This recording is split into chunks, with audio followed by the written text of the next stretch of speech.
महाराणा प्रताप के विषय में बोलने से पहले कई ऊहापोह रहती है। एक तो यह रहता है कि महाराणा प्रताप भारत के वो हीरो हैं जिनके बारे में बच्चा बच्चा जानता है, तो लगता है कि इनके बारे में अपने क्या बोलेंगे जब सब लोग इनके बारे में जानते हैं, तो इनके बारे में क्या बोला जाना चाहिए। फिर मुझे कई बार लगता है कि महाराणा प्रताप के बारे में जो सामान्य जानकारियां हमारे पास में है उनमें कई भ्रांतियां हैं। उन भ्रांतियों को दूर कर पाऊं, जितने लोगों को मैं बता पाऊं उतना तो कम से कम हो पाए। तो कहानी का ट्विस्ट यहीं से है। इस कहानी में आगे यह पढ़ते हैं कि तथा 9 मई 1540 को उदय सिंह के घर पर महाराणा प्रताप के रूप में उनके ज्येष्ठ पुत्र का जन्म होता है। 72 में उदय सिंह का गोगुंदा में होली के त्योहार के दिन मृत्यु होती है। बहुविवाह प्रथा हुआ करती थी राजस्थान में। राणा उदय सिंह का अपनी एक भटियाणी रानी धीर कंवर के साथ में लगाव था और वो धीर कंवर के पुत्र जगमाल को राजा घोषित कर देते हैं। उन दिनों राज परिवारों में एक प्रथा हुआ करती थी कि जो पुत्र अगला राजा बनेगा वह पिता के अंतिम संस्कार में भाग नहीं लेता था। स्वाभाविक सी बात है कि यदि जगमाल अगले राजा बनेंगे तो जगमाल उदय सिंह के अंतिम संस्कार में भाग लेने के लिए नहीं जाएंगे। राणा प्रताप अंतिम संस्कार में भाग लेने के लिए पहुंचे। चूंकि राणा जी की डेथ हुई थी इसलिए मेवाड़ की सारी जनता, मेवाड़ के बड़े बड़े सामंत वहां पर उपस्थित थे। अक्षराज सोनगरा जो कि प्रताप के ननिहाल पक्ष से थे, उन्होंने वहां पूछा कि राणा प्रताप यहां क्या कर रहे हैं, क्योंकि सबको लगता था कि ज्येष्ठ पुत्र राणा प्रताप है तो स्वाभाविक सी बात है कि अगले राजा राणा प्रताप बनेंगे। लेकिन जब उन्हें वहां पर पता चला कि अगले राजा राणा प्रताप नहीं बनकर अगले राजा जगमाल बनने जा रहे हैं, तब उन्होंने चुंडा के वंशजों कृष्णदास और सांगा की तरफ देखकर कहा कि हे चुंडा के वंशधरों, मोकल के समय से यह रिवाज चलता आ रहा है कि मेवाड़ की राजगद्दी का वारिस कौन होगा। कहा गया कि जगमाल राजा नहीं बनके प्रताप को राजा बनाया जाना चाहिए। इस बात पर चुंडा के वंशज सलुम्बर के सामंत कृष्णदास चुंडावत ने कहा कि यकीनन ये हम सलुम्बर वालों का अधिकार है कि मेवाड़ का जो अगला राजा है वो राणा जी तय नहीं करेंगे, मेवाड़ का अगला राजा हम तय करेंगे। इस प्रकार गोगुंदा में मेवाड़ की जनता तथा मेवाड़ के सामंतों द्वारा प्रताप को राजा घोषित किया गया था। इस बात पर ध्यान दिया जाए, वो राजस्थान के एकमात्र राजा हैं जिनको राज्य बपोती में नहीं मिला बल्कि जनता के द्वारा दिया गया था। यह राजतंत्र में लोकतंत्र की स्थापना है। कोई राजा किस कदर अपनी जनता में लोकप्रिय रहा होगा कि उसके राजतिलक के समय जनता पूर्व राजा की आज्ञा का उल्लंघन करते हुए जगमाल को हटाकर प्रताप को राजा बना देती है। मुझे लगता है ये 1572 में प्रताप का वो जो 28 फरवरी 1572 को होली के दिन राजतिलक है, वो अपने आप में आगे की तमाम घड़ियों की तरफ, आगे की तमाम घटनाओं की तरफ इशारा कर रहा था कि मेवाड़ की दशा और दिशा दोनों क्या होगी। राजा बनने के तुरंत बाद में जब अकबर अपना गुजरात का अभियान समाप्त करके अकबर की सेना आगरा की तरफ लौट रही थी, राणा प्रताप द्वारा उस गुजरात से आगरा की तरफ जाती हुई सेना को बीच में रोककर उस सेना से दंड वसूल लिया जाता है। अकबर इस बात से खिन्न था और अकबर यह भी चाहता था कि जब संपूर्ण भारत को वह अधिकार में लेना चाहता है तो मेवाड़ जैसा राज्य जो कि दिल्ली के ठीक नाक के नीचे बैठा है वह स्वतंत्र कैसे रह सकता था। 1568 में वो चित्तौड़ पर कब्जा कर चुका था, लेकिन मेवाड़ महाराणा ने उससे संधि नहीं की थी। अकबर ने प्रताप को समझाने के लिए कई दूत भेजा। तमाम लोग जानते हैं इस बारे में, उस तरफ नहीं जाना चाहूंगा। यह प्रताप के स्वाभिमान का प्रतीक है कि उन्होंने हर बार उन दूतों को बेरंग लौटाया था। एक बात की तरफ मैं इशारा करूंगा कि जब तीसरे दूत के रूप में आमेर राजा साहब भगवान दास जी आए थे और उन्होंने जब प्रताप को कहा कि आपको संधि कर लेना चाहिए, तो प्रताप उनको कहते हैं कि आज के ठीक लगभग 50 साल पहले मेरे जो दादाजी थे उनके झंडे के नीचे राजस्थान के तमाम लोग अकबर के दादाजी के खिलाफ लड़े थे। जब हम खानवा के युद्ध में सांगा के नेतृत्व में बाबर के खिलाफ लड़ रहे थे और उसमें आमेर के महाराज पृथ्वीराज भी हमारे झंडे के नीचे लड़े थे। भगवान दास जी, आप मुगलों के खिलाफ अपना झंडा खड़ा कर लीजिए, मैं आपके झंडे के नीचे लड़ने के लिए तैयार हूं, लेकिन मैं मुगलों के झंडे के नीचे लड़ने के लिए कतई तैयार नहीं होऊंगा। ये चीजें बताती है कि महाराणा प्रताप में विदेशी आक्रमणकारियों के प्रति शुरुआत से कैसा विजन था, कैसी दृष्टि थी। वो ये समझते थे कि देश की एकता के लिए आपस में एकजुट होना आवश्यक है, तभी हम विदेशी आक्रमणों का जवाब दे पाएंगे। मैं हल्दी घाटी वाले युद्ध की तरफ फिर बाद में जाऊंगा, लेकिन मैं उससे पहले कई बातों की तरफ और इशारा करना चाहूंगा। प्रताप का राज तिलक मुझे एक चीज की और याद दिलाता है कि प्रताप का राज तिलक जनता द्वारा किया गया, जगमाल को नकार दिया गया। मुझे पुनः याद आते हैं कि अयोध्या में जब महाराज दशरथ ने कहा कि राम जी को 14 साल का वनवास और भरत को राज तिलक मिलेगा, तो अयोध्या की जो जनता थी वो राम जी के साथ वनवास के लिए रवाना हो गई थी, जिन्हें राम जी समझा बुझाकर पुनः वापस भेजते हैं। मुझे लगता है कलयुग में यकीन राम के वारिस थे कि जिनके साथ जनता इस कदर जुड़ गई थी। वो भी क्यों ना, महाराणा प्रताप सूर्यवंशियों के उसी कुल से बिलोंग करते थे जिस कुल के 64वीं पीढ़ी के अंदर भगवान श्री राम हुए थे और 210वीं पीढ़ी के अंदर जाके महाराणा प्रताप का जन्म हुआ था। महाराणा प्रताप के बारे में अक्सर एक बात और कही जाती है। अक्सर कहा जाता है कि खूब सारे लोग आगे कह देते हैं महाराणा प्रताप अकेले पड़ गए थे, अन्य राजाओं ने उनका साथ नहीं दिया था, अकेले थे फिर भी देखो उन्होंने संघर्ष किया। तो मुझे लगता है यार इन लोगों ने इतिहास को ढंग से जाना ही नहीं, इतिहास को ढंग से पढ़ा ही नहीं। यदि आप महाराणा प्रताप के समय की सिचुएशन देखेंगे तो आप पाएंगे कि उस समय बांसवाड़ा के प्रताप सिंह, डूंगरपुर के आस्करण, मेवाड़ के राणा प्रताप, मारवाड़ के चंद्रसेन, सिरोही के राव सुल्तान, जालोर के ताज खान और इडर के नारायण दास। यदि मैंने जो स्थान बोले इनको आप एक रेखा के अंदर खींचेंगे तो आप पाएंगे कि ये मालवा से लेकर गुजरात तक का पूरा बॉर्डर है। इस बॉर्डर में जितने राजा थे वो तमाम लोग एक साथ थे। रणनीतियां बदल गई थी। इससे पहले राजस्थान के राजाओं की एक होने की रणनीतियां ये होती थी कि सारे के सारे जो राजा है वो एक झंडे के नीचे एक मैदान में जाके लड़ेंगे, जैसा कि खानवा के अंदर लड़े थे। लेकिन इस बार कहा गया कि नहीं, ऐसा नहीं किया जाए। सब अपने अपने राज्यों के अंदर मुगलों की खिलाफत करेंगे, सब अपने अपने राज्यों में मुगलों के खिलाफ लड़ेंगे। इसलिए तमाम राजा अपने अपने राज्यों में लड़ रहे थे। यही कारण है कि राणा प्रताप के समय में अकबर राजस्थान में एक सिंगल युद्ध नहीं जीत पाया है। कोई युद्ध नहीं जीता उस व्यक्ति ने। राजस्थान में तमाम युद्ध हार गए थे। मुझे आंकड़ों में, संख्याओं के अंदर बड़ी रुचि रहती है। जब मैं ये देखता हूं कि 1581 में मारवाड़ महाराजा चंद्रसेन राठौड़ अकबर से अजमेर छीन लेते हैं। 1582 में दिवेर के विश्व प्रसिद्ध युद्ध में, जिसकी मैं आगे खूब सारी बातें करूंगा, राणा प्रताप पूरी मुगल सेना को मार देते हैं। और 1583 के उस विश्व प्रसिद्ध दत्तानी के युद्ध में, जिसका महत्व सिरोही के इतिहास में उसी प्रकार का है जो महत्व मेवाड़ के इतिहास में हल्दी घाटी का है, सिरोही के राजा राव सुल्तान मुगलों की पूरी आर्मी मार देते हैं।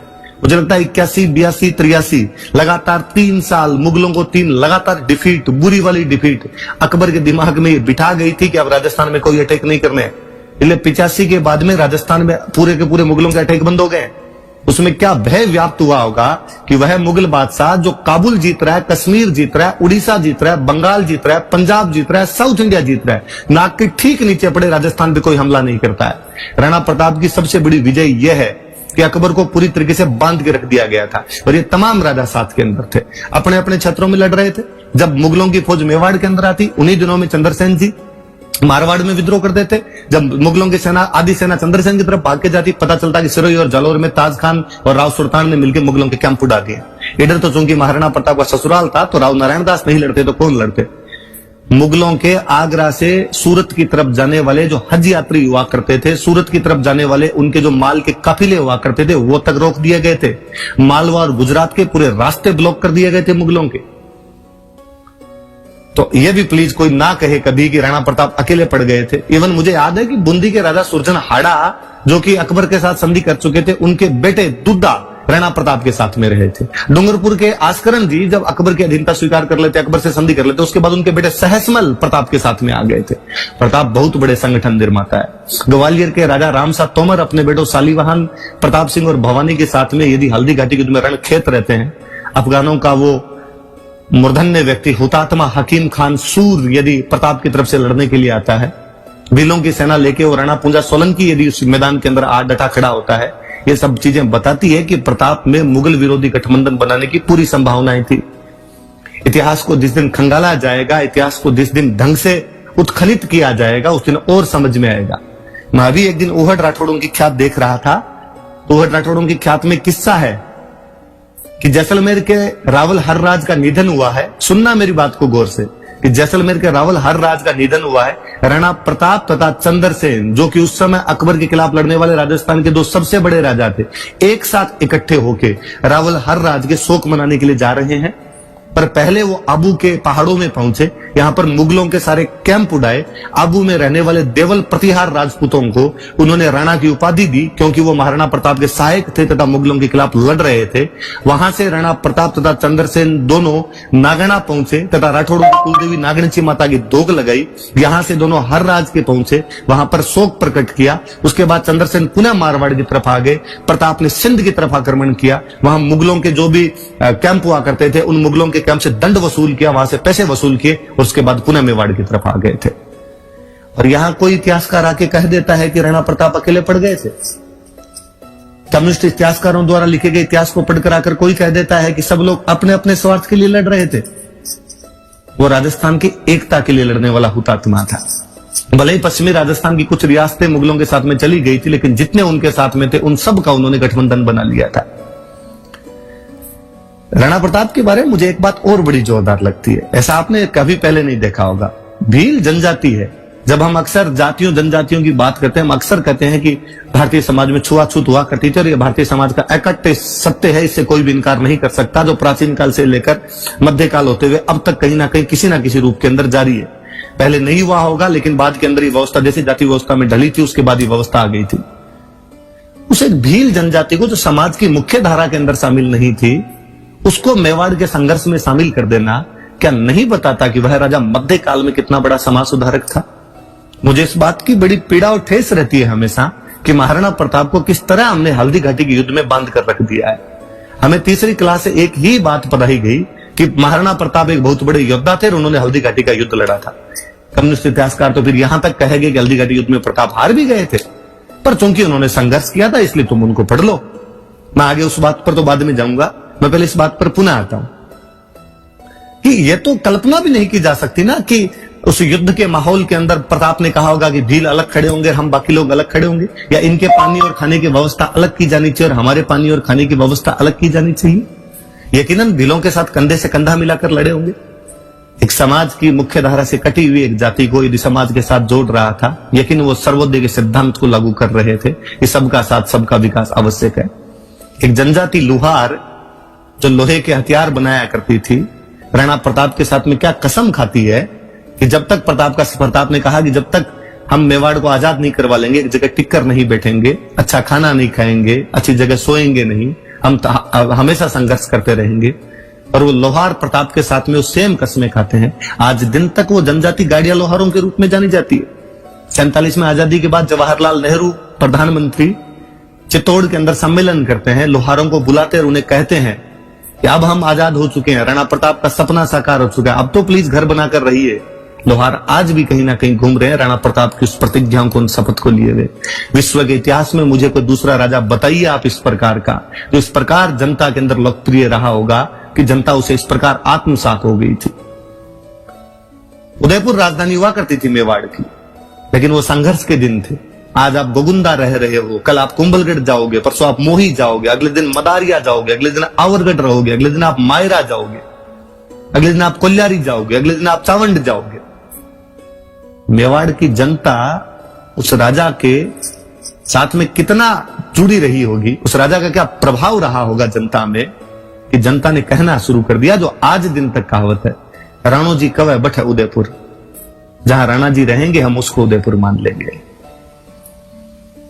भारत में मैं हमेशा कहता हूं कि बाकी जो लड़ाइयां हैं, मुझे कोई पूछे कि त्राइन का युद्ध किसके बीच में हुआ, मैं यकीनन कहूंगा कि पृथ्वीराज चौहान की सेना और गौरी की सेना के बीच। खानवा का युद्ध किसके बीच में हुआ कि सांगा की सेना और बाबर की सेना के बीच। प्रताप के समय का संघर्ष जो है मेवाड़ के जन जन का संघर्ष है।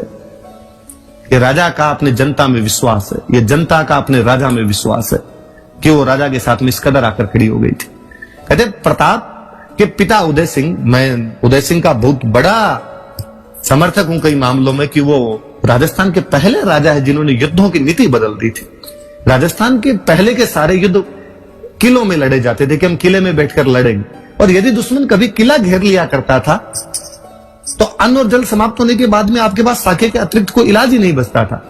राणा उदय सिंह वो राजस्थान के पहले राजा है जिन्होंने लड़ाइयों का रुख किलों से पहाड़ों की तरफ मोड़ दिया था और कहा पहाड़ घेर के दिखाओ। देखे हमारी जब भौगोलिक परिस्थितियां इस प्रकार की है कि इन पहाड़ों में रह सकते हो तो आप पहाड़ घेर के दिखाइए। राणा उदय सिंह की उसी नीति को आगे चलकर राणा प्रताप कंटिन्यू करते हैं और आगे चलकर उनके भी काफी पीढ़ी बाद उन्हीं का एक परिवार का वंशज महाराज छत्रपति शिवाजी महाराष्ट्र में इन्हीं विधियों को बाद में लागू करते। कहते प्रताप ने जब पहाड़ों की लड़ाई का रास्ता चुना तो उन्होंने मेवाड़ की पूरी जनता को पहाड़ों में शिफ्ट कर दिया था, ताकि मुगलों को जब वो मेवाड़ के अंदर आए तो किसी भी गांव से रसद पानी ना मिले, किसी भी गांव से उनको अनाज की प्राप्ति ना हो। मुगलों की सेनाएं या गांव के अंदर भटका करती थी, कोई पानी पिलाने वाला नहीं था, तो आपको अनाज और पानी कहां से मंगाना पड़ेगा? तो आप अजमेर वाले रास्ते से मंगाओगे। अजमेर के रास्ते पर चौकियां बना दी गई थी। मुगलों का रहना दूभर था। मेवाड़ के अभियान उनके लिए इतने महंगे, इतने कष्ट कर रहे थे कि 1585 के बाद में अकबर ने तौबा कर ली थी कि हम बाकी पूरे भारत में अटैक कर लेंगे, लेकिन यहां पर मेवाड़ के अंदर अटैक नहीं करेंगे। मैं अक्सर कई बार मेरे साथियों से मजाक में कहता हूं कि अकबर ने कहा होगा कि यार मुगलों तुम क्यों नहीं अंदर जा पा रहे, प्रताप को क्यों नहीं पकड़ पा रहे हो? और मुगलों ने कहा होगा कि सर मुगल हैं, गूगल थोड़ी है, इन भौगोलिक परिस्थितियों के अंदर हम कैसे घुस सकते हैं, यहां पर हम कैसे जा सकते हैं? कहते प्रताप ने तब एक ऐलान करवाया था कि कोई भी मेवाड़ का व्यक्ति मुगलों को किसी भी प्रकार की सहायता नहीं देगा। तो एक मुगलों के कमांडर ने उंटाला के किले के पास में एक किसान को कहा कि तुम हमारे लिए सब्जियां उगा दो यार कुछ।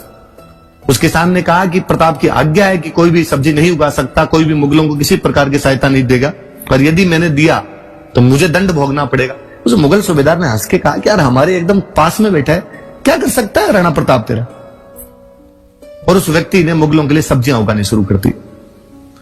राणा प्रताप को लगा कि आज्ञा सबके लिए बराबर होती है, आज्ञाओं के जब उल्लंघन होने लगते हैं तो शासन चलना दुरू हो जाता है, फिर शासन का लोगों से भय समाप्त होता है, शासन का दंड हमेशा रहना चाहिए।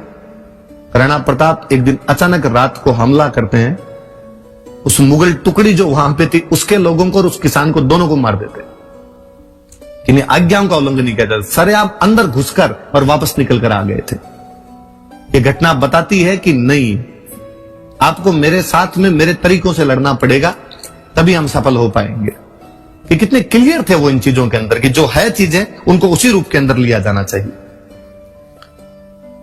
अक्सर धर्मनिरपेक्षता का चोला भारत के लोग एक तरफ ही पहना देते हैं, दूसरी तरफ बातें नहीं की जाती है। प्रताप कितने धर्मनिरपेक्ष रहे होंगे कि हाकिम खान सूर नाम का एक अफगान उनके हरावल का नेतृत्व कर रहा था।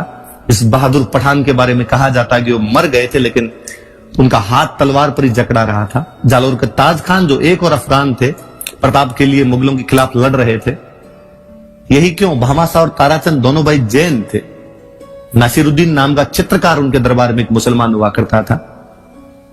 यकीनन वो अकबर की सांप्रदायिक सोच, जो उसकी हिंदू विरोधी नीतियां थी, उसके खिलाफ थे, वो किसी धर्म के खिलाफ नहीं थे सीधे सीधे तौर पर हां, यदि तुम हमारे धर्म को हानि पहुंचाओगे तो हम हिंदुआ सूरज कहलाते हैं, उसके लिए लड़ना हमारा स्वाभाविक सी बात है, उसके लिए हम लड़ेंगे। हल्दी घाटी युद्ध पर मैं पुनः आता हूं। अक्सर ज्यादातर बातें हल्दी घाटी युद्ध की जाती है। हल्दी घाटी युद्ध के बारे में अपने इतिहासकारों ने क्या बवंडर फैलाया, और अक्सर कहा गया हल्दी घाटी युद्ध के बारे में कि हल्दी घाटी युद्ध में प्रताप हार गए थे। ऐसे भी बड़ा बाद में एक बीच बचाव का रास्ता निकाला गया और कहा गया कि हल्दी घाटी का युद्ध अनिर्णित था, ना प्रताप जीत पाए थे और ना अकबर जीत पाए थे। श्रोतागण सारे इस बात पर ध्यान दीजिए। हल्दी घाटी के युद्ध में अकबर के खुद के दरबार का एक इतिहासकार मौजूद था, अब्दुल कादिर बदायूनी, जिसने मुंतखब उत तवारीख नामक पुस्तक लिखी है। बदायूनी वर्णन करता है इस युद्ध में हमारी सेना की संख्या 5000 थी, राणा प्रताप की सेना की संख्या 3000 थी, मतलब आधे। अब बदायूनी वर्णन करता है कि हल्दी घाटी के उस तंग दर्रे में गोगुंदा के पास के उस स्थान पर इतना भयंकर युद्ध हुआ था। शुरुआती हमला इतना भयंकर था कि हमारी सेना बनास नदी के पास में 7 मील भागी थी वापस। मुझे बताइए भागती कौन सी सेनाएं हैं, हारने वाली या जीतने वाली? बदायूनी बताता है कि जब हमारी सेना भाग रही थी, मैंने आसफ खान से पूछा कि आसफ खान तीर कहां चलाए जाएं? ये तो अपने सैनिक भी इधर ही आ रहे हैं और मेवाड़ के सैनिक भी इधर ही आ रहे हैं, अपनी सेना के पीछा करते हुए इनको मारते हुए और आ रहे हैं। बदायूनी थोड़ा कट्टर मुसलमान टाइप का व्यक्ति था। कहते हैं जब युद्ध में आया था तो लोगों ने कहा था कि बदायूनी कलम उलम चलाने वाले व्यक्ति वहां जाकर क्या करोगे, वहां पर तलवारें चलेगी। तो बदायूनी ने कहा था कि जब हिंदुओं का खून बहेगा तब मैं अपनी दाढ़ी के लगाऊंगा। तो आसफ खान ने बदायूनी को कहा कि बदायूनी आंखें बंद करके तीर चला तुम, तो दोनों तरफ से हिंदू मरेंगे, क्योंकि सामने भी मानसिंह की टुकड़ी खड़ी है, उसकी तरफ से भी जो लोग लड़ रहे हैं वो हिंदू है, और उधर से यदि मेवाड़ वाले भी आ रहे हैं पीछा करते हुए इनका, तो वो भी हिंदू है। बदायूनी साफ साफ लिखता है कि हमारी सेना भाग रही थी, 8 मील भागी है बनास नदी के पास में, तथा मेवाड़ के सैनिकों ने उनका पीछा किया। उसके बाद बदायूनी लिखता है कि जब युद्ध समाप्त होने के बाद में हम जब गोगुंदा पहुंचे थे, तो गोगुंदा में हमें इतना डर था राणा प्रताप का कि रात को हमला करेंगे, इसलिए हमने चारों तरफ दीवार चुनवाई थी।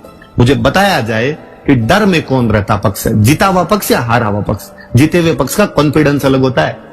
डर छोड़िए, खुले मैदान के अंदर भी सोता है तो भी उसे ये डर नहीं रहता कभी कि कोई हमला कर सकता है। बदायूनी पुनः लिखता है कि जब हम गोगुंदा से अजमेर तक का रास्ता लिया था जून के महीने में, उस भरी गर्मी के अंदर राजस्थान के उन तपते पहाड़ों के बीच में, उन राजपूतों ने हमारी हालत खराब कर दी थी। गांव गांव के अंदर भीलों द्वारा हम लूटे जा रहे थे। जीते हुए पक्ष को कोई लूट ले, इतिहास में ऐसा कब कब सुना है आपने? और इससे भी बड़ा बदायूनी लिखता है कि जब मान सिंह और आसफ खान दोनों अकबर के दरबार में पहुंचे तो अकबर ने इन दोनों का दरबार में आना बंद करवा दिया था कि आज के बाद तुम मुझे मुंह नहीं दिखाओगे। ऐसा कौन कौन से राजाओं ने किया है कि अपने जीते हुए सेनापतियों को बाहर निकाल दिया गया? ऐसा कब होता है कि कोई सेनापति जीत के जाए और राजा महाराजा या बादशाह कहे कि भाई साहब कल से दरबार में मत आना यार, जीत के आ गए तुम तो। ये तो बदायूनी की किस्से है। अगली घटना जून 1576 में हल्दी घाटी है। हल्दी घाटी में अकबर की हार होती है। अकबर को इतनी पीड़ा, इतना ठेस पहुंचता है कि अक्टूबर 1576 में अकबर खुद मेवाड़ पर आक्रमण कर देता है। हल्दी घाटी युद्ध के तुरंत बाद बादशाह को खुद को मेवाड़ पर आक्रमण करने के लिए आना पड़ गया। ये परिस्थितियां सीधे सीधे तौर पर बताती है कि इस युद्ध के अंदर अकबर की हार हुई है। और हल्दी घाटी युद्ध के बाद में प्रताप के इतने ताम्र पत्र मिले हैं जो ये बताते हैं कि हल्दी घाटी के आसपास की भूमि प्रताप ने लोगों को दान में बांटी है। संथाना का ताम्र पत्र, मोही आचार्यन का ताम्र पत्र, ओड़ा गांव का ताम्र पत्र, मंडेर वाला ताम्र पत्र, ये सब इस तरफ इशारा करते हैं कि हल्दी घाटी के आसपास की भूमि प्रताप के पास में, तभी तो वो दान कर रहे हैं। यदि हल्दी घाटी का प्रताप हार जाते तो वो भूमि मुगलों के पास में होती, मुगलों के पास में गई हुई भूमि को प्रताप दान कैसे दे सकते थे? वो अपने पास में कोई भूमि रही होगी तभी तो उसको दान में दे रहे होंगे। तो हल्दी घाटी युद्ध के बारे में इतने सारे बवंडर फैला दिए गए। मुझे लगता है आगे से यदि कोई लोग इस बारे में कहीं आपको बोले तो आप ये फैक्ट बताना उनको कि हल्दी घाटी युद्ध के परिणाम क्या रहे थे। हम बताते हैं आपको हल्दी घाटी युद्ध के परिणाम कि मुगलों में क्या भय व्याप्त रहा होगा कि बादशाह खुद को आना पड़ गया होगा। इससे भी बड़ा इतिहासकारों का षड्यंत्र देखिए आप। हल्दी घाटी युद्ध को तो अनिर्णित और वैसे बताकर समाप्त कर दिया गया। एक युद्ध को इतिहासकार पूरी तरीके से खा गए। हल्दी घाटी युद्ध का एक किस्सा और बताता हूं। हल्दी घाटी युद्ध में बहलोल खान नाम के व्यक्ति को प्रताप मारते हैं। कहते हैं वो मानसिंह के हाथी के ठीक आगे खड़ा था, घोड़े पर बैठा था। प्रताप हाथ के एक वार से बहलोल खान को घोड़े समेत चीर देते हैं। किसी कवि ने क्या सुंदर कहा है कि जरासंध बहलोल के वध में ये व्यतिरेक, भीम क्यों दो भुज न थे पातल ने कर एक। कि जरासंध और बहलोल खान के वध में ये एक असमानता दिखाई देती है कि भीम ने जब जरासंध को मारा था तो दोनों भुजाओं का इस्तेमाल किया था। ये पातल या राणा प्रताप तो बहलोल खान को एक हाथ से चीर कर रख देता है। अब मैं दिवेर के युद्ध पर आता हूं। हल्दी घाटी युद्ध के बाद में शहबाज खान नाम का एक कमांडर प्रताप के खिलाफ बार बार भेजे गए, लेकिन उनको सफलता नहीं मिली। मिर्जा खाने खाना जो अब्दुल रहीम थे उनको बार बार भेजा गया, लेकिन उनको सफलता नहीं मिली। दिवेर का युद्ध होता है। अकबर का सेनापति सुल्तान खान वाकई बेहतरीन कमांडर था। सुल्तान खान योद्धा व्यक्ति था। सुल्तान खान मेवाड़ में 4 कैंप स्थापित करता है, दिवेर, देबारी, देसुरी और देवल, और चारों तरफ से महाराणा प्रताप को पहाड़ों में घेर कर रख देते हैं। दिवेर का कैंप जो कि राजसमंद से अजमेर जाने की तरफ का रास्ता है, जहां से मुगलों की रसद आया करती थी, उसमें सुल्तान खान खुद अपनी चौकी लगाकर बैठा। पहाड़ों को चारों तरफ से घेर लिया गया। राणा प्रताप के बाहर निकलने के तमाम रास्ते बंद कर दिए गए। वाकई राणा प्रताप अंदर एकदम बंद होके बैठे हुए हैं। इन्हीं दिनों में दशहरे का त्योहार आता है। दशहरे पर अपने राजस्थान में शस्त्र पूजा की परंपरा आज दिन तक रही है, पूरे भारत में ही रही है। शस्त्र पूजा के बाद में टिका दौड़ करवाया करते थे। शस्त्र पूजा के बारे में कहा जाता कि शस्त्रों को सीधे म्यान में नहीं रखना, ये कहीं ना कहीं इस्तेमाल होना चाहिए, इसलिए छोटे मोटे युद्ध किया करते थे। लेकिन इस बार राणा प्रताप के दिमाग में कुछ और ही घटित हो रहा था। मुगलों के 4 कैंप है, सुनिए इस बात को आप, दिवेर, देबारी, देसुरी और देवल। इसमें दिवेर वाले जो कैंप में मुगलों का सबसे बड़ा कमांडर बैठा हुआ सुल्तान खान। इसलिए सारे मंत्रियों की ये राय थी कि अपने को देसुरी, देबारी या देवल पर अटैक कर देना चाहिए, तो टिका दौड़ का युद्ध भी हो जाएगा और मुगलों का एक कैंप भी अपने छीन सकते हैं। राणा प्रताप ने कहा कि दिवेर पर अटैक करेंगे। कहा दिवेर पर उनकी सबसे बड़ी सुरक्षा का, तभी मुगल कभी ये नहीं सोच पाएंगे कि दिवेर पर भी आक्रमण कर सकते हैं। अक्टूबर 1582 का दिवेर का आक्रमण भारत की निश्चित रूप से सर्जिकल स्ट्राइक है, शुरुआती सर्जिकल स्ट्राइक कही जाए उसको, इसमें मुगलों की पूरी फौज मार दी गई थी। एक सिंगल बंदा मुगलों का बचकर नहीं गया था। जेम्स टोड कहता है कि वो मेवाड़ का मैराथन है। 490 बीसी में कभी ग्रीस और ईरान के बीच में मैराथन के युद्ध के साथ में जेम्स टोड उसकी तुलना करता है। किस कदर वो दिवेर का युद्ध महान रहा होगा, हमारे इतिहासकार पूरे युद्ध को खा गए। क्योंकि यदि दिवेर के युद्ध को पढ़ाया जाए तो पढ़ाना पड़े कि दिवेर के युद्ध में बांसवाड़ा, ईडर और प्रतापगढ़ की सेनाएं मेवाड़ के पक्ष में लड़ी थी। और यह पढ़ाना पड़े तो आपको लिखना पड़े कि प्रताप के साथ में पड़ोसी राज्य जुड़े हुए थे, क्योंकि वो संगठन निर्माता थे। यदि दिवेर के युद्ध को आप पढ़ाओ तो आपको पढ़ाना पड़े कि उस दिवेर के युद्ध में प्रताप के बेटे अमर सिंह ने मुगल सेनापति सुल्तान खान को भाला मारा था। भाला उसको चीरते हुए जमीन के अंदर लग गया था। पर हमें तो अमर सिंह के बारे में दूसरी कहानियां सुनाई गई। हमें तो अमर सिंह की कहानी वो जानते हैं, हरे घासरी रोटी जद बन बिलावड़ो ले भाग्यो, छोटो सो अमरियो चीख पड़ियो, रणारो सूतो दुख जागे। अक्सर कोई आदमी आके कह देता है। हल्दी घाटी युद्ध के बाद में प्रताप की आर्थिक स्थिति खराब थी, उसके बेटे घास की रोटी खा रहे थे और एक दिन वन बिलाव उनके हाथ से घास की रोटी छीनकर भाग गए। कैसे संभव है?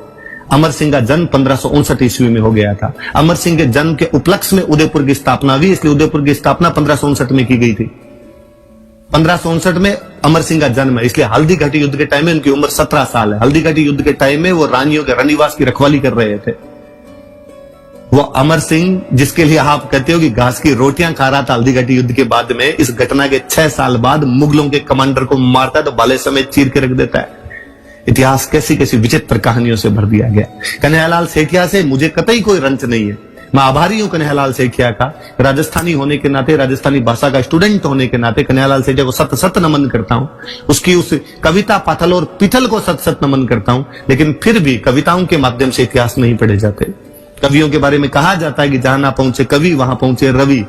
इसलिए कवि ने अतिशोक्ति की होगी, कवि ने कल्पनाएं की होगी, लेकिन इतिहास को इतिहास की तरीके से देखा जाना चाहिए। कहते सुल्तान खान को जब दिवेर के युद्ध में मार दिया गया, प्रताप घायल सैनिकों को उठाकर ला रहे थे, सुल्तान खान घायल पड़े थे। प्रताप उनके पास पहुंचे और सुल्तान खान को अंतिम इच्छा पूछी तो सुल्तान खान ने कहा कि मैं उस योद्धा को देखना चाहता हूं जिसने मुझे भाला मारा यार, मेरे मारा, मैं डाकी टाइप का आदमी हूं, भाला आर पार निकल गया मेरे। कहते हैं प्रताप को लगा कि अमर सिंह कैंप में उनको बुलाएंगे, टाइम लगेगा। उन्होंने अपने पास खड़े सैनिक को कहा कि ये है, इसने तुम्हें भाला मारा था। सुल्तान खान ने कहा कि नहीं राणा प्रताप, मैं उस व्यक्ति को पहचानता हूं, उसकी आंखों की लालिमा देखी है मैंने, किस कदर गुस्सा रहा होगा उस नवयुवक में। इसलिए अमर सिंह को बुलाया गया और प्रताप ने जब कहा कि मेरा पुत्र अमर सिंह है, सुल्तान खान ने कहा धन्य है, वाकई राणा प्रताप ये तुम्हारे पुत्र हैं, वो अमर सिंह है जिसके लिए आप घास की रोटियों की बातें करते रहते हैं।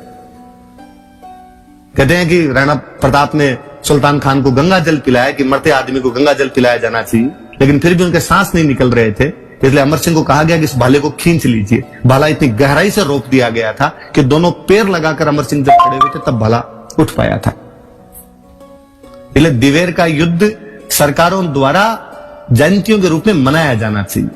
दिवेर के युद्ध की तारीखें याद करवाई जानी चाहिए कि दिवेर के युद्ध ने क्या कॉन्फिडेंस दिया होगा कि उसके ठीक अगले साल 1583 में दत्तानी के युद्ध में सिरोही के राव सुल्तान, जो कि महाराणा प्रताप के खास सहयोगी है, मुगलों की पूरी आर्मी को उसी प्रकार मारते हैं। सेम तरीके से दिवेर और दत्तानी में कोई अंतर नहीं। और अब आगे सुनिए आप, दत्तानी के युद्ध का समाचार जब राणा प्रताप को मिला कि दत्तानी के युद्ध में पूरी मुगल सेना को सिरोही के राव सुल्तान ने मार दिए, महाराणा प्रताप राजी हुए और महाराणा प्रताप ने कहा कि मैं मेरी पोती की शादी राव सुल्तान के साथ करूंगा। मेरी पोती की शादी यदि किसी योग्य वीर के साथ होती है, इससे अच्छा सौभाग्य और क्या होगा। ये दिखाता है कि ये राजा आपस में किस कदर जुड़े हुए थे। मुझे तो इस जुड़ाव पर एक बात हमेशा और याद आती है कि शाहबाज खान ने जब कुंभलगढ़ पर अटैक किया था तो उसने मान सिंह और भगवंत दास दोनों पिता पुत्र को वापस भेज दिया था अकबर के पास में और कहा था कि मुझे राजस्थान के राजाओं पर भरोसा नहीं है, क्योंकि मान सिंह और भगवंत दास अपनी तरफ होने के बावजूद भी राणा प्रताप की सहायता कर सकते हैं, इसलिए इनको आप अपने पास वापस बुला लीजिए। और अकबर ने हल्दी घाटी युद्ध के बाद में यहां राजस्थान के सेनापतियों को राणा प्रताप के खिलाफ भेजना बंद कर दिया था। फाइनली जब सुल्तान खान को मार दिया गया तो मुगल सेनापतियों ने आना बंद किया था। मुगल सेनापतियों को डर लगने लगा कि यार सुल्तान खान जैसे रांगड़ को मार दिया, यार क्या छोड़ेंगे वो। इसलिए बाद में जगन्नाथ कछवाहा को वापस भेजा गया था। तो 1585 में जगन्नाथ कछवाहा यहां पर आक्रमण करते हैं, लेकिन 2 साल भटकने के अलावा उनको यहां पर कुछ नहीं मिला था, तो जगन्नाथ कछवाहा चले गए थे। 1585 पर जगन्नाथ कछवाहा का जो आक्रमण है वो अंतिम आक्रमण। 1597 तक अगले 12 साल तक अकबर का एक बेटे नहीं। क्यों, क्या कारण है? फिर कोई लोग आके कह देते हैं कि नहीं, एक्चुअली अकबर है ना उत्तर पश्चिम सीमा प्रांत पे और बिजी हो गया था। तो 1597 में प्रताप के मरते ही उसने अमर सिंह पर अटैक कैसे कर दी? अचानक वापस अटैक कैसे होने लग गए? पर खूब सारी भ्रांतियां फैलाई गई इधर उधर की बातें कह के। अब्दुल रहीम खाने का मैं बीच में नाम ले रहा था, वो 1580 का साल था। शेरपुर नाम की एक जगह पर अब्दुल रहीम खान आके बैठे थे। अब्दुल रहीम खान वाकई बहुत महानतम व्यक्ति हुए इतिहास के। भगवान श्री कृष्ण के अनन्य भक्त थे रहीम जी। ये वही रहीम जी जिनके आप दोहे पढ़कर बड़े हुए होंगे, रहमन दागा प्रेम का मत तोड़ो छिटकाए। वो प्रेम की बातें करने वाला यकीनन बहुत अच्छा योद्धा था। शेरपुर वाले स्थान पर आकर बैठे हुए थे रहीम जी। प्रताप के प्रति, थोड़ा मेवाड़ के प्रति उनका सॉफ्ट कॉर्नर भी था। इन दिनों वो मेवाड़ पर हमले नहीं कर रहे थे, मुगलों की सेना चुपचाप बैठी हुई थी। प्रताप उन दिनों गोगुंदा में थे। अब्दुल रहीम का ध्यान विचलित करने के लिए प्रताप के पुत्र अमर सिंह दिवेर युद्ध से भी 2 साल पहले, हल्दीघाटी युद्ध के 4 साल बाद शेरपुर पर अचानक हमला करते हैं। अब्दुल रहीम बाहर गए हुए थे, शेरपुर में उनकी बेगमें तथा बच्चे थे। अमर सिंह उन सबको गिरफ्तार करके लेके आ जाते हैं। राणा प्रताप को जब ये बात पता चली, राणा प्रताप ने उन महिलाओं को जाकर दिलासा दी। उन महिलाओं को जाकर कहा कि तुम सब मेरी बहन बेटी के समान हो, तुम्हें चिंता करने की कोई आवश्यकता नहीं है। हम इस प्रकार से युद्ध के मैदान में बहन बेटियों को बीच में लेकर नहीं आएंगे। उन्होंने अमर सिंह को इस बात के लिए फटकारा तथा अमर सिंह को कहा कि इन बहन बेटियों को वापस रहीम जी के पास सौंप के आओ। ये बताती है बात कि वो कितने नैतिक चरित्रवान थे। उस मध्यकालीन युद्धकालीन परिस्थितियों में कितने लोग रहे होंगे जिन्होंने इस प्रकार से दुश्मन की बहु बेटियों को उठाकर और बंधक बना लिया होगा दूसरे पक्ष पर दबाव बनाने के लिए। इवन दूसरे वाली साइड, मुगलों वाली साइड तो यहां तक थी कि महिलाओं को पकड़कर बलात्कार करके फेंक दी जाती या दिल्ली ले जाकर बेच दी जाती। उस समय में एक राजा दुश्मन की बहन बेटियों के साथ भी अपनी बहन बेटियों जैसा बर्ताव करता है। कालांतर में हम देखते हैं कि शिवाजी महाराज ठीक ऐसा ही दक्षिण भारत के अंदर करते हैं। तब हमें लगता है कि वो सुसोदिया खून दोनों तरफ एक जैसा उबाल मार रहा था। कहते हैं रहीम जी के पास में जब वो बेग में वापस गई, उन्हें रहीम जी की आंखों में आंसू आ गए और रहीम जी ने कहा था कि वाह राणा प्रताप, दुश्मन मिले तो भी ऐसा मिले जो दुश्मन की बहन बेटियों को भी अपनी बहन बेटियां मानता हो। राणा प्रताप ने भिजवाया था समाचार उनको कि मैं युद्ध के मैदान में इस प्रकार महिलाओं को बीच में नहीं लाना चाहूंगा। चौड़ी छाती करके मर्दों की तरह युद्ध में आना पसंद करेंगे हम।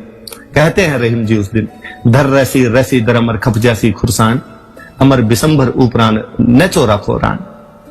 हे राणा प्रताप, मैं नहीं जानता ये धरती कब तक रहेगी, ये धर्म कब तक रहेंगे, ये मुगलिया सल्तनत, ये खुरासान वालों का राज्य कब खत्म हो जाएगा, इस बारे में नहीं पता। पर हे राणा प्रताप, मैं जानता हूं कि तुम युगों युगों तक, जब तक सूर्य और चंद्रमा रहेंगे, इस धरती पर याद किए जाओगे। यह प्रताप की महानता है कि उसके दुश्मन को उसके बारे में दोहा बोलना पड़ गया था, उस दुश्मन को उसके अमरता की तारीफ करनी पड़ गई थी। यह राणा प्रताप है। उन्हें हल्दीघाटी युद्ध से बाहर निकालने की आवश्यकता, उनके नैतिक गुणों को बताने की आवश्यकता है। इस वजह से लोग उनके साथ जुड़े हुए थे। मुझे हमेशा लगता है कि किसी भी व्यक्ति की, किसी भी घटना की प्रासंगिकता तब है जब वो घटना होने के बाद भी और याद की जाए। मैं अक्सर मेरी क्लासों में बताता रहता हूं कि मुझे कभी नहीं लगता कि भारत में किसी व्यक्ति के मन में यह आता होगा कि चलो यार तराइन देख के आते हैं, जहां पर भारत के 3 बड़े बड़े युद्ध लड़े गए थे और जहां पर भारत के भाग्य का फैसला बदल गया था। या कभी कोई व्यक्ति ये कहता मैंने कभी नहीं सुना कि पानीपत में 3 बड़े युद्ध हुए थे, इसलिए पानीपत तो देखा जाना चाहिए। लेकिन ऐसा क्या है कि उदयपुर आने वाला हर पर्यटक हल्दीघाटी आकर जाता है, उस मिट्टी को अपने साथ में लेकर जाता है। हल्दीघाटी आज भी यदि लोगों को इस प्रकार आकर्षित करती है तो हमें यह मानना पड़ेगा कि 18 जून 1576 को उन 3 घंटों के दौरान वहां पर कुछ विचित्र घटनाएं घटित हुई थी, जिनसे लोग आज भी अपना नाता नहीं तोड़ पा रहे हैं। राणा प्रताप किस कदर बाद में लोकप्रिय रहे होंगे। मैं हमेशा कहता हूं कि भारत में राष्ट्रवाद की लहर बंगाल से शुरू हुई थी। बंगाल में राष्ट्रवाद की लहर का कारण यह था कि अंग्रेजों का सबसे पहले कब्जा बंगाल में हुआ था। अंग्रेजी शिक्षा वहां पर आई थी। उन्हीं दिनों वहां पर जेम्स टोड की पुस्तक पहुंची थी, annuls and antiquities of Rajasthan. Rajasthani संस्कृति को महान उद्गाता जेम्स टोड, जिसकी कहानियों ने राजस्थान के वीरता को दुनिया के कोनों कोनों तक पहुंचा दिया था। ये कहानियां जब बंगाल में पहुंची तो बंगाल के लोगों को लगा कि जब मेवाड़ के लोग सीमित संसाधनों के बावजूद मुगलिया सल्तनत के खिलाफ लड़ सकते हैं तो हम अंग्रेजों के खिलाफ क्यों नहीं लड़ सकते। अंग्रेजों के खिलाफ भारत के राष्ट्रवाद का पूरा श्रेय मेवाड़ को दिया जाना चाहिए। मैं पहले भी कई स्पेस में ये बोल चुका हूं कि मुझे घोर आश्चर्य होता है कि रविंद्रनाथ टैगोर के एक व्यक्ति रविंद्रनाथ टैगोर ने मेवाड़ के ऐसे ऐसे कैरेक्टर पर पूरी बुक लिख दी जिनके बारे में हम जानते नहीं। आज जब मैं प्रताप के बारे में और अध्ययन कर रहा था तो मुझे पता चला कि साउथ इंडिया की ऐसी कोई भाषा नहीं है जिसके बारे में प्रताप पर 5 बुक नहीं लिखी गई। 5 से अधिक बुक मिलेगी। बांग्ला का तो साहित्य भरा पड़ा है। अवनिंद्र नाथ क्यों, ज्योतिंद्र नाथ ने राणा प्रताप पर बाकायदा बुक लिखी है।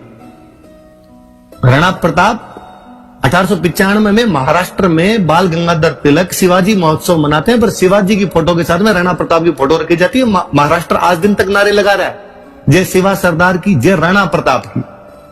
ऐसा क्या है कि 1913 में गणेश शंकर विद्यार्थी कानपुर से एक समाचार पत्र निकालते हैं, उसका नाम प्रताप है। 1915 में उड़ीसा के बालासोर नाम की जगह पर बागा जतीन नाम के क्रांतिकारी अंग्रेजों से मुठभेड़ में लड़ते हुए शहीद होते हैं। और बांग्ला साहित्य के महानतम कवियों में से एक काजी नजरुल इस्लाम कहते हैं कि जिस जगह बागा जतीन शहीद हुए हैं वो भारत की नई हल्दी घाटी है। स्वतंत्रता का पूरा संघर्ष प्रताप को याद करते बीता है। आज की राजनीतिक घटनाएं कितनी भी किसी भी तरफ विचारधाराएं प्रताप को किसी भी कोने में ले जाकर खड़ा करती हो, लेकिन 47 से पहले का इतिहास आप देखोगे अंग्रेजों के खिलाफ तो राणा प्रताप ही वह व्यक्ति है जो भगत सिंह, चंद्रशेखर, राजगुरु, बंगाल के क्रांतिकारियों, बाल गंगाधर तिलक, उससे पहले महाराज शिवाजी, इन सब के लिए प्रेरणा स्रोत का काम कर रहे हैं। मुझे एक और बात पर हमेशा बड़ी दुविधा रहती है, जब अक्सर लोग कहते हैं कि प्रताप की आर्थिक स्थितियां बहुत खराब थी और उनके पास में कुछ भी नहीं बचा था, तब मुझे वापस लगता है कि इनको यार थोड़ा ढंग से पढ़ना चाहिए। कुंभलगढ़ से लेकर ऋषभदत्त तक 90 मील का क्षेत्र और देवारी से लेकर सिरोही तक का 70 मील तक का चौड़ा क्षेत्र, 56 और बांसी से लेकर दरियावद का पूरा इलाका प्रताप के पास में था। और घास की रोटियों जैसी बात ही नहीं हो सकती। एक घटना की तरफ मैं और इशारा करना चाहूंगा। अक्सर कहा जाता है कि वह भामाशाह ने प्रताप को अपनी संपत्ति लाकर दी थी। याद रखें आप, भामाशाह के पिता भारमल ही प्रताप के टाइम में मेवाड़ आ गए थे। वो मेवाड़ के खजानची हुआ करते थे। उनके पास जो खजाना था वो मेवाड़ का खजाना था। यकीनन उसके अंदर भामाशाह और उनके भाई ताराचंद की खुद की निजी संपत्ति भी शामिल थी। इस बात से कतई इनकार नहीं किया जा सकता। भामाशाह और ताराचंद जब तक सूर्य और चंद्रमा रहे तब तक याद किए जाने चाहिए। आप तो ताराचंद को जानते भी नहीं होंगे, मैं इतिहास का विद्यार्थियों बता रहा हूं कि भामाशाह का भाई ताराचंद भी उतने ही बड़े दानवीर थे और उनको भी ऐसा ही याद किया जाना चाहिए। उतने ही बड़े योद्धा और हुए थे दोनों। लेकिन वो अधिकतर संपत्ति जो थी वो मेवाड़ की संपत्ति हुआ करती थी। जो भामाशाह कितने ईमानदार व्यक्ति रहे होंगे कि उन संकट के क्षणों में जब सारे इधर उधर तितर बितर थे, उन्होंने सारी संपत्ति लाकर प्रताप को दी थी। वो 25 लाख रुपए नगद और 20 लाख रुपए का सोना था, जिसे प्रताप 25,000 की सेना को 12 वर्षों तक अब रख सकते थे। क्योंकि भामाशाह का बात का एक वर्णन हमें और मिलता है कि भामाशाह मृत्यु से ठीक एक दिन पहले अपनी पत्नी को कहते हैं कि एक बही देकर जा रहा हूं, इसमें मेवाड़ का हिसाब है। राणा जी के संकट के क्षणों में राणा जी के पास में हिसाब पहुंचा देना उस व्यक्ति की ईमानदारी को और बताता है। ताराचंद भामाशाह के छोटे भाई थे, जिनके अनुरोध पर सादड़ी में हेमरतन सूरी ने गोरा बादल पद्मिनी चौपई नामक पुस्तक लिखी थी।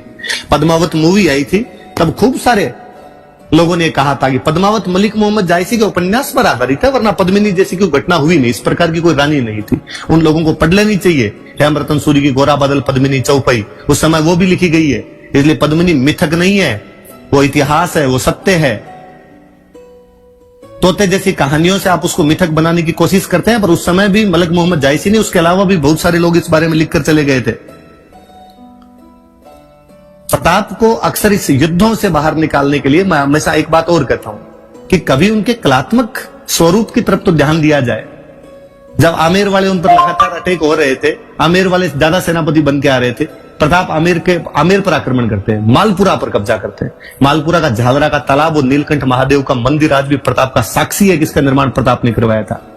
शांति काल में बनी हुई उनकी चावंड की राजधानी के महल, चामुंडा माता का मंदिर और वहां की बावड़ियां, जावर माता के मंदिर का पुनर्निर्माण, ये सब बताता है कि प्रताप ने कलात्मक गतिविधियों में भी कोई कमी नहीं रखी थी।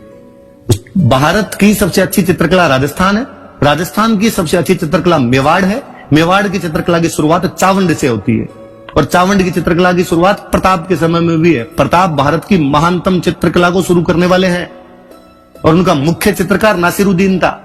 मुझे लगता है यार इन वाला षड्यंत्र इसी वजह से रचा है कि प्रताप की कला संस्कृति वाले पक्ष को लाया नहीं जाए। क्योंकि यदि हल्दी घाटी से प्रताप को बाहर निकालोगे तो आपको कहना पड़ेगा कि प्रताप कला संस्कृति के संरक्षक थे, और ये बताओगे तो बताना पड़ेगा कि मेवाड़ की चित्रकला उनके समय में शुरू हुई, ये बताओगे तो ये भी बताना पड़ेगा कि नसीरुद्दीन उनका मुख्य चित्रकार था। और अगली लाइन आपको जबरदस्ती लिखनी पड़ेगी कि सिद्ध करता है कि प्रताप धर्मनिरपेक्ष थे। पर चूंकि इतिहासकारों को धर्मनिरपेक्षता एक ही पक्ष की सिद्ध करनी थी, क्या विडंबना रही है भारत की कि यूपीएससी में सवाल पूछा गया कि अकबर बादशाह भारत को एक करना चाहता था, राणा प्रताप गद्दार था जो उसके अंदर रोड़ा बना हुआ था। उसके बावजूद देखिए कि 70 साल के तमाम कथित तथा कथित षड्यंत्रों के बावजूद प्रताप को यदि जनता के दिमाग से नहीं निकाल पाए हैं, इसका मतलब है कि वह व्यक्ति इतिहास का मोहताज नहीं है। उस व्यक्ति के ऐसे कार्य रहे हैं कि युगों युगों तक उस व्यक्ति को बिना इतिहास के भी याद किया जाएगा। कहते हैं कि हल्दी घाटी युद्ध से ठीक एक दिन पहले मान सिंह जी शिकार करने के लिए अपने गिने चुने सैनिकों के साथ गए थे। लोगों ने कहा प्रताप को कि मान सिंह अकेले आज इन पर आक्रमण करके मार लिया जाए। प्रताप कहते क्षत्रिय का धर्म नहीं है, अकेले पर क्या वार करना, करेंगे युद्ध के मैदान में ढंग से लड़े। एक बात की तरफ और इशारा करना चाहूंगा। प्रताप के दरबार में एक लेखक हुए थे चक्रपाणी मिश्र। चक्रपाणी मिश्र की 3 किताबें हैं, राज्याभिषेक, मुहूर्तमाला और विश्व वल्लभ। मैं ज्यादा डिटेलिंग में नहीं जाऊंगा, आपको बोर नहीं करूंगा। मैं इसमें एक किताब का वर्णन करना चाहूंगा, विश्व वल्लभ। विश्व वल्लभ नाम की जो किताब है ये एग्रीकल्चर साइंस की बुक है। वास्तुकला और एग्रीकल्चर साइंस के बारे में बताती है कि बावड़ियों वगैरह का निर्माण कैसे करवाया गया, खेती कैसे की जानी चाहिए, और खेती में भी स्पेशली हॉर्टिकल्चर। ऐसा कहा जाता है कि ये बुक प्रताप के कहने पर चक्रपाणी मिश्र द्वारा लिखी गई थी। इस बुक को जब आप पढ़ेंगे तो लगेगा, हैरानी होती है कि वह व्यक्ति जो इतिहास के महानतम योद्धा के रूप में याद किया जाता है, इन बातों की कितनी सटीक, गूढ़ और गहरी जानकारियां रखता था कि कौन से फल कब उगाए जाने चाहिए, कौन सी फसल कब उगाई जानी चाहिए, उन्हें कौन सी ऋतु के अंदर पानी दिया जाना चाहिए, उनकी कब कटाई की जानी चाहिए, उनमें कौन से कीट लग सकते हैं, उनमें कौन सी दवाई दी जानी चाहिए। विश्व वल्लभ नाम की वो किताब प्रताप के एक अलग पहलू की तरफ इशारा कर जाती है।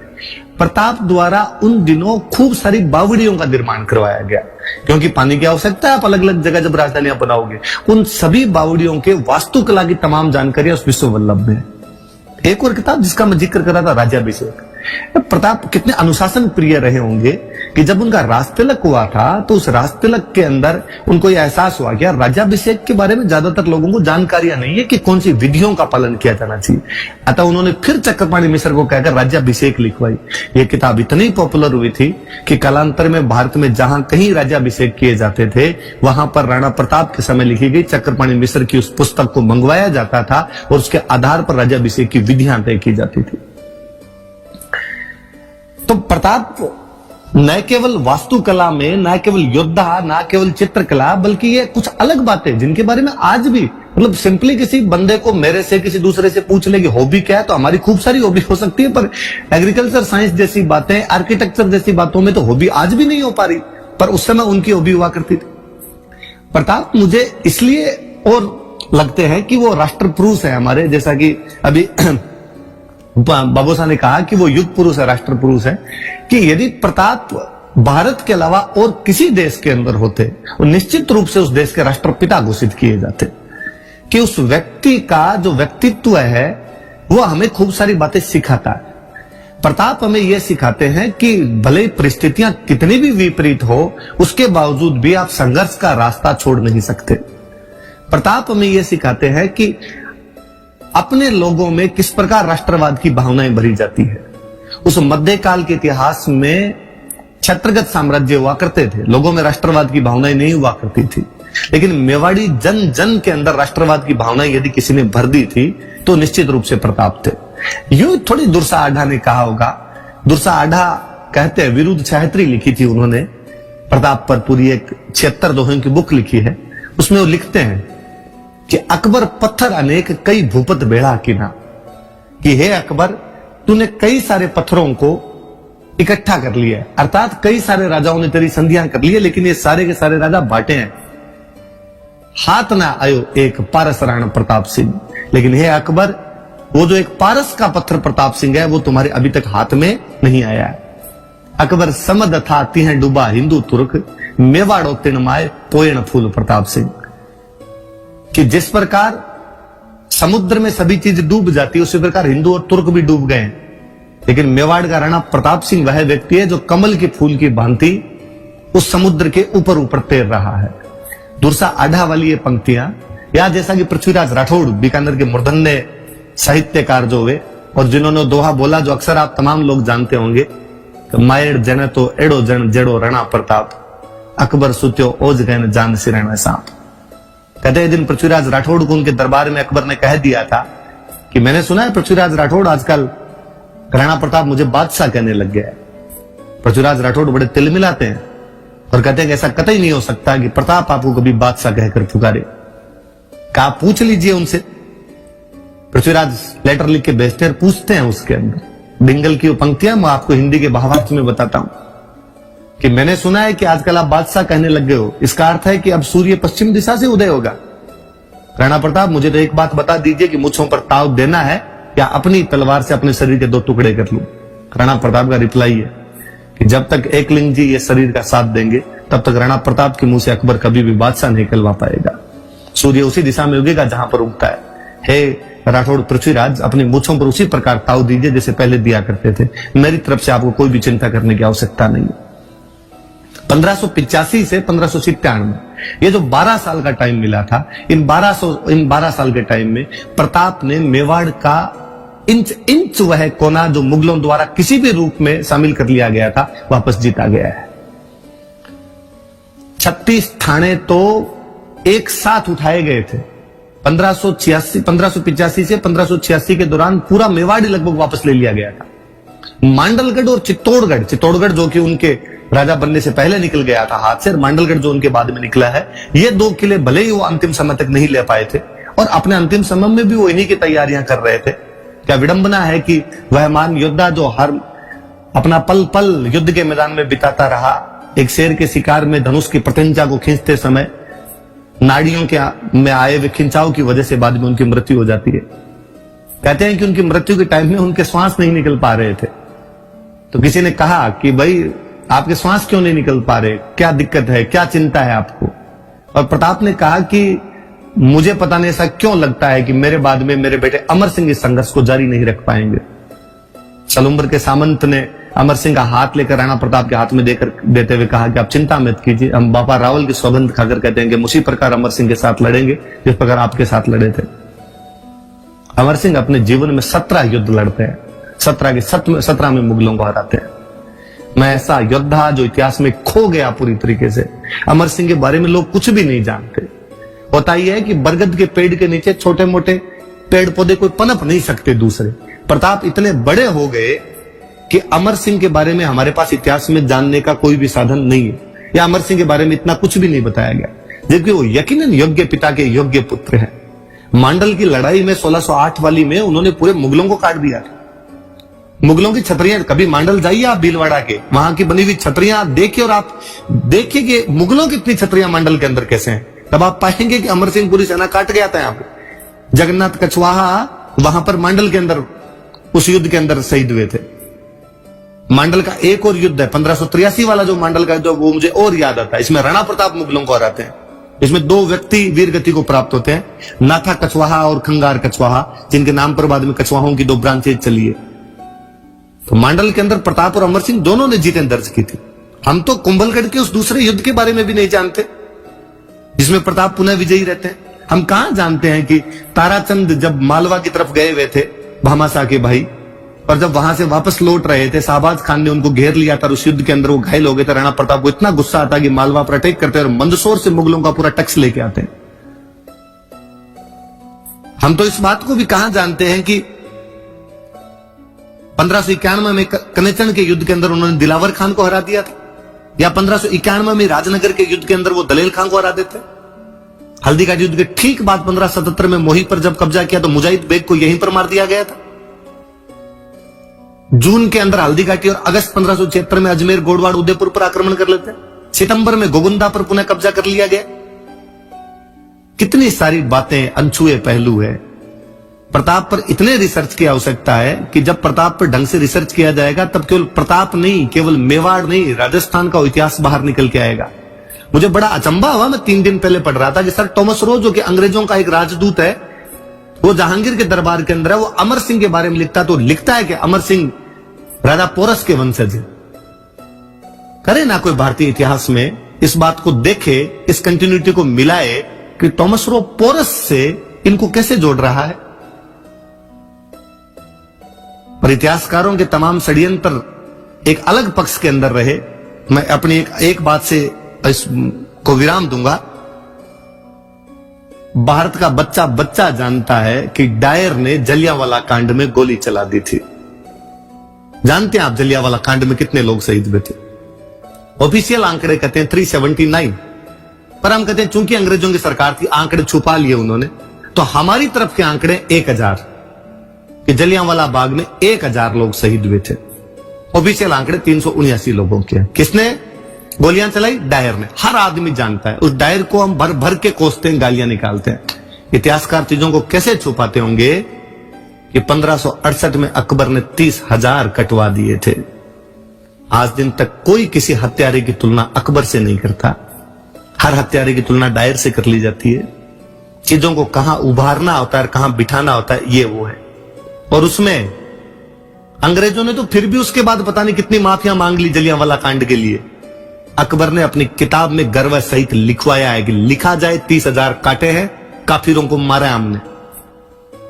पर कोई उठा दे अंगुली, क्योंकि धर्मनिरपेक्षता की चाशनी इस प्रकार से मढ़ दी गई कि हम बाहर ही नहीं आना चाहते हैं उससे।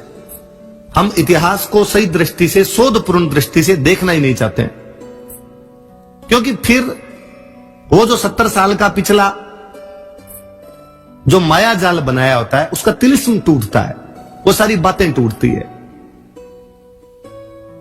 ऐसा क्या हुआ होगा कि जेम्स टोड को ये कहना पड़ा कि राजस्थान में तो, हमारे यूरोप में तो एक थर्मोपोली वीर, एक ल्यूनिडास हुआ, राजस्थान के गांव गांव के अंदर थर्मोपोलियां, घर घर में ल्यूनिडास,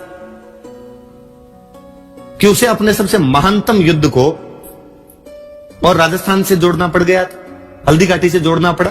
थर्मोपोली उनका महानतम युद्ध है। अपना कोई कवि जेम्स टोड की उस बात को राजस्थानी में अनुवाद करके कहता है, कितना अच्छा कहता है कि दोहरा घाटिया ताल रो आंटी लो इतिहास, गांव गांव थर्मोपोलिन, घर घर ल्यूनिडास। पर मेवाड़ की तासीर ऐसी थी जी कि करता बांटी कायमी रजपूती है खण सत्य, कि भगवान जब वीरता और दृढ़ता दोनों एक साथ बांट रहा था। कायमी मतलब दृढ़ता, रजपूती मतलब वीरता। हाजर जद मेवाड़ एक बीजा लगी न हथ, उस समय केवल वहां पर एक मेवाड़ हाजिर था, अन्य लोगों को वो हाथ नहीं आ पाई थी।